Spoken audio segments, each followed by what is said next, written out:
अब हम देखते हैं फोटो रिसेप्टर्स को। फोटो रिसेप्टर्स, जैसा कि मैंने अभी बताया था आपको कि फोटो रिसेप्टर्स वो सेल्स होती हैं जो लाइट के लिए बहुत ज़्यादा सेंसिटिव होती हैं, ठीक है। यानी कि जिन पर लाइट पड़ते ही वो एक्टिवेट हो जाती हैं, एक तरीके से ऐसे समझ सकते हैं। और ये दो तरीके की बताई थी, रॉड्स एंड कोन्स, ठीक। तो ये इनके अंदर एक्चुअली फोटो रिसेप्टर्स यानी रॉड्स एंड कोन्स के अंदर क्या होते हैं, फोटो सेंसिटिव पिगमेंट्स होते हैं। फोटो सेंसिटिव पिगमेंट्स, फोटो यानी लाइट, सेंसिटिव यानी कि जो उसके लिए बहुत ज़्यादा ग्राही हैं, मतलब बहुत ज़्यादा एक्टिव हैं। और पिगमेंट्स हमने बताए थे कलर्स, ठीक।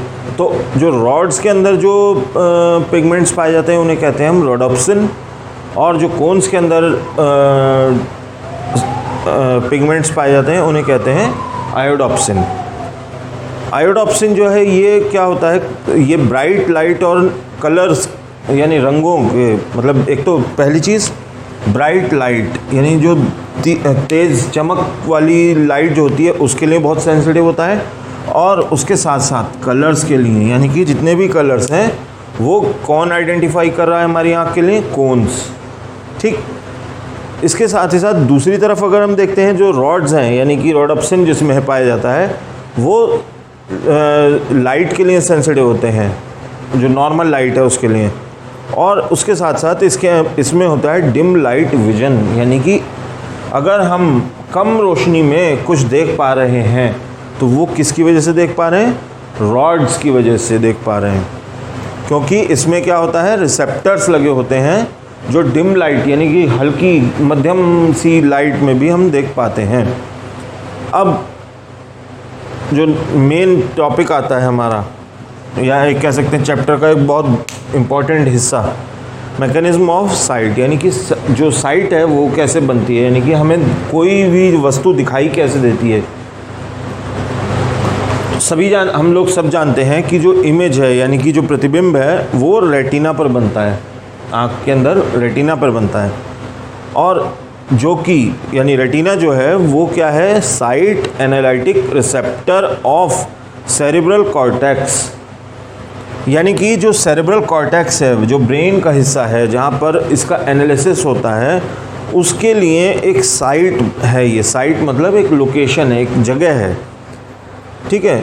अब लाइट का रूट जो होता है वो क्या रहता है कि कॉर्निया से आती है, कॉर्निया के बाद एक्वस ह्यूमर में जाती है लाइट रेज, और उसके बाद क्रिस्टलाइन लेंस से होती हुई विट्रस ह्यूमर में पहुंच जाती है, ठीक है जी। तो अब क्या है कि रेटिना जो है, इसके बाद आता है रेटिना। तो रेटिना जो है वो एक बहुत जहाँ पर रेटिना पर एक्चुअली जो इमेज बन रही है यानी प्रतिबिंब बन रही है वो छोटा बनता है, वस्तु के जो साइज़ है उसके कंपैरिजन में छोटा बनेगा, और इन्वर्टेड बनता है। इन्वर्टेड मतलब उल्टा, मतलब अगर ये वस्तु ऐसे देख रहा हूँ मैं तो एक्चुअली जो मेरा रेटिना है उस पर कैसा बन रहा होगा, ऐसा इन्वर्टेड, अपोजिट डायरेक्शन में। रॉड्स में जो रोडोप्सिन पाया जाता है वो विटामिन ए के द्वारा बनता है, यानी कि विटामिन ए अगर हम ज़्यादा लेंगे तो हमारी आँखों में या हमारी बॉडी में रोडोप्सिन की संख्या या मात्रा बढ़ जाएगी। अगर रोडोप्सिन के साथ कुछ प्रॉब्लम हो जाती है, मतलब उसकी मात्रा में कुछ गड़बड़ी हो जाती है, कम या ज़्यादा हो जाती है, तो हमें कौन सी बीमारी होती है, नाइट ब्लाइंडनेस, यानी कि रात के टाइम में या कम रोशनी में हम कुछ नहीं देख सकते या हमको कम दिखाई देता है। अगर लाइट रेटिना पर मतलब जब लाइट एक्चुअली रेटिना पर पहुंचती है तब जो रॉड्स होती हैं और कोन्स होती हैं ये क्या हो जाते हैं, स्टिमुलेट हो जाते हैं, एक्टिव हो जाते हैं, कि लाइट पड़ी और एक्टिव हो गए एकदम से। जैसे आपने ध्यान दिया होगा सूरजमुखी का फूल है, जैसे ही सुबह का टाइम होता है जब तक सूर्य नहीं निकला होता है तो वो झुका सा होता है इस तरीके से, लेकिन जैसे जैसे सूरज के प्रकाश बढ़ता जाता है वो डायरेक्शन में मुड़ता जाता है, और जैसे जैसे सूरज चलता जाता है वैसे वैसे वो उसके डायरेक्शन में चलता हो जाता है, शाम को वो उस डायरेक्शन में बंद, ठीक है। तो ऐसे ही ये है कि ये जो रॉड्स एंड कोन्स हैं ये एक्टिवेट हो जाती हैं reaches to brain via optic nerve, और यहाँ से जो इम्पल्स बना इनके एक्टिवेट होने के बाद वो ब्रेन के पार्ट में पहुँच जाता है, और किससे पहुँचता है, ब्रेन के सेरेब्रल कॉर्टेक्स में पहुँचता है। किसकी हेल्प से, ऑप्टिक नर्व्स की हेल्प से। ठीक है, अब ये जो सेरेब्रल कॉर्टेक्स है जो हमारे ब्रेन का हिस्सा है, ये यहाँ पर एनालाइज करता है, ठीक है, कि किस तरीके की चीज़ है, और जब एनालिसिस कंप्लीट हो जाता है तो ये साइड प्रोड्यूसेस, यानी कि साइड जो है यानी प्रतिबिंब बन जाता है। अब यहाँ जो एनालिसिस का टाइम है और ये जो यहाँ से इसके स्टिमुलेट होने का टाइम है प्लस इसके ऑप्टिक नर्व में चलने का टाइम है, ये सब बहुत ही कम होता है। मतलब सेकंड के हज़ारवें, 10,000वें, 50,000वें, लाखवें हिस्से में ये सारे काम हो जाते हैं। कलर डिफ्रेंशिएशन जो है, ये ध्यान रखने वाली बात है कि हम जो अलग अलग कलर्स को देख पाते हैं वो किसकी वजह से होता है संभव, कोन्स की वजह से। कोन्स के अंदर क्या पाया जाता है, आयोडोप्सिन। अब अगर आयोडोप्सिन के साथ कोई इशू हो जाता है, जैसे मैंने बताया रोडोप्सिन की संख्या या मात्रा कम ज़्यादा हो जाती है, उसी तरीके से अगर आयोडोप्सिन की मात्रा भी कम या ज़्यादा या ख़त्म हो जाता है, तब हमें कौन सी बीमारी होती है, कलर ब्लाइंडनेस, यानी कि हम रंगों में विभेद नहीं कर सकते, यानी कि लाल कौन सा, हरा कौन सा है, काला कौन सा है, हमें नहीं पता लगे, हमारे लिए सब ब्लैक या वाइट दो कलर हमें दिखाई देंगे। इसके साथ साथ डाल्टनिज्म नाम की एक बीमारी हो जाती है। अब लाइट के बाद अच्छा, एक चीज़ आप लोगों ने ध्यान दिया होगा कि जब आप प्रॉपर लाइट में होते हैं और अचानक से किसी अंधेरे कमरे में चले जाते हैं, मतलब बाहर तो बहुत अच्छा प्रकाश है या बहुत लाइट है, और अचानक से किसी अंधेरे कमरे में चले जाते हैं तो आपको कुछ भी दिखाई नहीं देता है, लेकिन 5-10 सेकंड 15 सेकंड के बाद क्या होता है, आपको थोड़ा थोड़ा दिखाई देने लगता है, और 30-35 सेकंड गुजरने के बाद आपको और ज़्यादा दिखाई देने लगता है, क्लियरिटी आ जाती है। ऐसा किस वजह से हो जाता है? ऐसा होता है सिर्फ़ और सिर्फ रोडोप्सिन जो है वो बनना शुरू हो जाता है दोबारा से। मतलब जो रोडोप्सिन ख़त्म हो गया था लाइट में रहने की वजह से, वो रॉड्स में दोबारा बनना शुरू हो जाता है, और रोडोप्सिन का बनने का फ़ायदा ये है कि डिम लाइट में हमें विजन मिल जाता है, यानी कि जो कम रोशनी है या बहुत अंधेरा है उसमें भी हम देख पाने में सक्षम हो पाते हैं। नेक्स्ट चीज़ जो हमें देखनी है वो ये है कि जो ह्यूमन आई है वो, यानी कि इंसान की जो आँखें हैं वो अलग अलग डिस्टेंस तक देख पाती हैं, ठीक है ना। मुझे 100 मीटर की चीज़ भी दिखती है, 200 मीटर की भी, 500 मीटर की भी, ठीक। अब ये कैसे पॉसिबल है कि कैसे हम डिस्टेंसेस को अलग अलग डिस्टेंस पे रखी चीज़ों को देख पाते हैं? तो ये सिर्फ़ और सिर्फ किस वजह से हो पाता है, एकोमोडेशन पावर। हमारी आँखों की जो एकोमोडेशन पावर है, यानी कि उनको हम कंट्रोल कर सकते हैं, एकोमोडेट कर सकते हैं कि कहाँ तक हम देखना चाह रहे हैं, ठीक है। तो ये किस तरीके से एकोमोडेट होता है, ये लेंस की जो कर्वेचर है, कर्वेचर ऑफ लेंस, कर्वेचर मतलब वक्रता, ठीक है। ये जो गोलाई है ये कहलाती है वक्रता। तो वक्रता में इसको हम या तो बढ़ा देते हैं वक्रता को, या कम कर लेते हैं, सिकोड़ लेते हैं।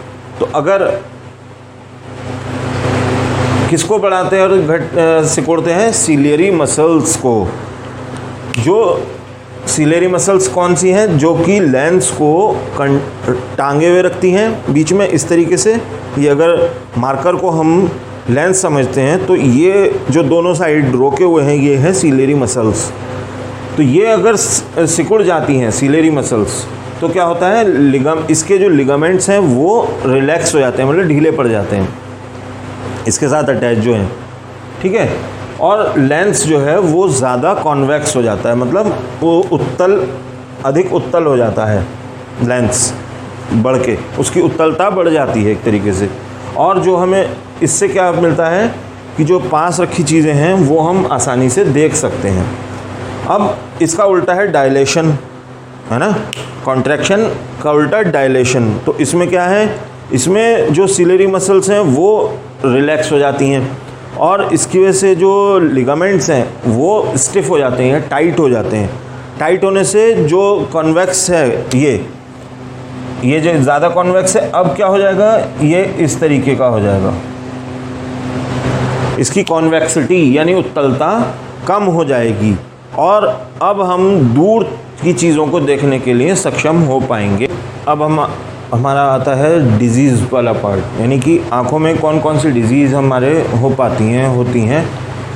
तो पहला जो हम डिजीज़ या प्रॉब्लम देखते हैं इसे कहते हैं शॉर्ट साइटनेस या मायोपिया, यानी कि निकट दृष्टि दोष, यानी इसमें पास रखी चीज़ जो है वो नहीं दिखाई देती है, या एक तरीके से कहें कि जो ऑब्जेक्ट है यानी कि जो वस्तु है उससे जो चलने वाली रेज़ हैं वो रेटिना तक नहीं पहुंच पाती हैं, ठीक, उससे पहले ही फोकस हो जाता है। जैसे इसमें हम देख सकते हैं, छोटा सा एक डायग्राम है कि जो रेज़ आ रही हैं वो यहाँ, यानी कि ये जो हमारा रेटिना है, ये रेटिना है, रेटिना पे फोकस होनी चाहिए, लेकिन तभी, क्योंकि यहाँ पे अगर फोकस होगा तभी वो इमेज या प्रतिबिंब बनेगा।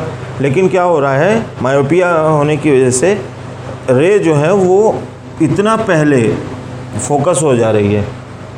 तो इसका मतलब अब क्या हो रहा है, जो इमेज बन रही है यानी कि जो प्रतिबिंब बन रहा है वो पूरा नहीं दिखाई देता, धुंधला धुंधलापन दिखाई देता है, ठीक है। तो इसके लिए हमें क्या करते हैं, जो चश्मा बनाते हैं उसमें कॉनकेव लेंस लगाते हैं। कॉनकेव मतलब अवतल दर्प लेंस, इस तरीके का। इससे क्या होता है, ये क्या करता है, रेज़ को फैला देता है। फैलाने का मतलब यहाँ पर अगर हम एक अवतल लेंस फिट कर देंगे तो ये रेज़ को फैला देगा और ये फोकस यहाँ बनने लगेगा, यानी कि जो एग्जैक्ट रेटिना पे बनने लगेगा। इसलिए यहाँ पर हम चश्मा, ये जो चश्मा बनेगा उसमें अवतल दर्प लेंस इस्तेमाल किया जाएगा। इसके बाद आता है लॉन्ग साइट या हाइपरमेट्रोमिया, यानी कि दूरदृष्टि दोष। ये बिल्कुल इससे अपोजिट है। इसमें क्या होता है कि जो रेटिना है, किरणें इससे पार निकल जाती हैं, यानी कि इसके और आगे निकलकर यहाँ पे कहीं पे फोकस हो रही हैं। यानी अब भी वही समस्या है, चीज़ें धुंधली धुंधली दिखाई देंगी। तो अब क्या करते हैं कि अब लगाते हैं कॉन्वेक्स लेंस, यानी कि उत्तल लेंस। ये क्या करता है, रेज़ को सिकोड़ देता है। यहाँ पर अगर हम ये एक लेंस लगा देंगे तो ये क्या करेगा, ये सिकोड़ देगा और फोकस यहाँ पर बनने लगेगा, यानी कि इमेज यानी कि प्रतिबिंब जो है वो यहाँ पर बन जाएगा और हमारी प्रॉब्लम दूर हो जाएगी। तीसरी चीज़ आती है प्रेस बायोपिया। ये एक्चुअली जो बुज़ुर्ग होते हैं, बूढ़े लोग होते हैं, उनमें पाई जाने वाली एक समस्या है। इसमें क्या होता है, जो हमारी लेंस है उसकी इलास्टिसिटी यानी कि उसकी जो मूवमेंट करने की क्षमता है, ठीक है ना, चाहे वो ऊपर नीचे हो या साइड में हो, ठीक है, इस तरीके से हो या इस तरीके से हो, ये कम हो जाती है और लेंस जो है वो अपने आप को सही जिस जगह पर एडजस्ट करना चाहिए उस जगह पर एडजस्ट नहीं कर पाता है। तो उस कंडीशन में या उस बीमारी को या उस प्रॉब्लम को हम कहते हैं प्रेस बायोपिया। फिर आता है मोतिया बिंद जिसे कहा जाता है, कैटरैक्ट, ठीक है। इसमें क्या होता है कि जो हमारा लेंस है वो ट्रांसपेरेंट नहीं रहता। किस वजह से वो ट्रांसपेरेंट इस वजह से नहीं रहता कि जो आँखों की लेंस की सेल्स हैं, लेंस में पाई जाने वाली सेल्स हैं, वो आपस में डीजेनरेट हो जाती हैं, यानी कि ख़त्म होने लगती हैं, एक तरीके से उनकी लाइफ ख़त्म होने लगती है। तो क्या होता है, क्योंकि वो लेंस के आगे ही रहती हैं तो लेंस की जो बनने वाली इमेज है वो क्लियर नहीं बन पाती है, ठीक है। उसके लिए क्या करते हैं, जो डीजेनरेटेड सेल्स हैं उनको अलग आँख से निकालकर उसकी जगह फ्रेश एक आर्टिफिशियल लेंस लगा दिया जाता है और फोकस दूरी को संयोजित कर दिया जाता है। नेक्स्ट आता है ग्लूकोमा, यानी काला मोतिया जैसे कहा जाता है नॉर्मली। इसमें क्या होता है, जो एक्वस ह्यूमर होता है उसकी क्वांटिटी आई बॉल में बढ़ जाती है, जो नेत्र गोलक है उसके अंदर पाए जाने वाला एक्वस ह्यूमर, जो एंटीरियर और पोस्टीरियर दोनों पार्ट्स में पाया जाता है, वो बढ़ जाता है।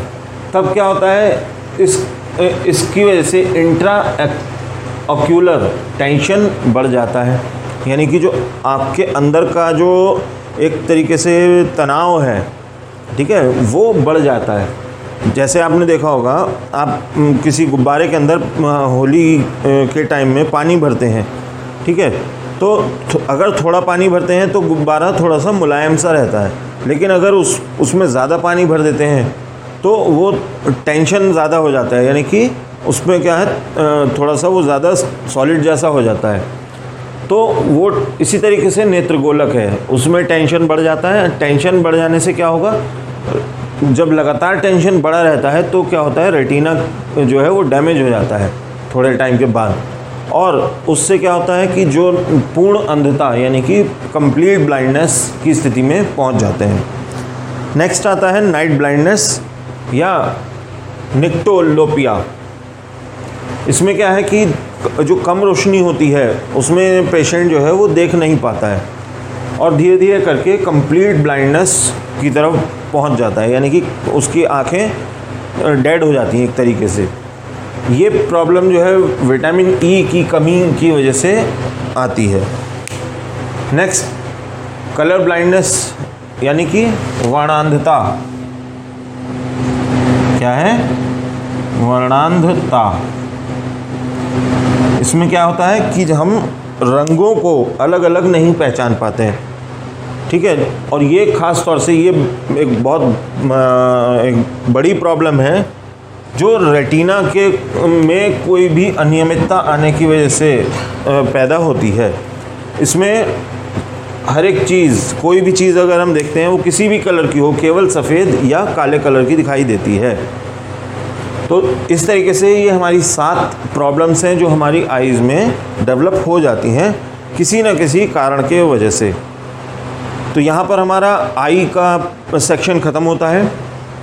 Next next sense organ year है, यानी कान हमारे, तो उसको हम नेक्स्ट वीडियोज़ में पढ़ेंगे। Thank you.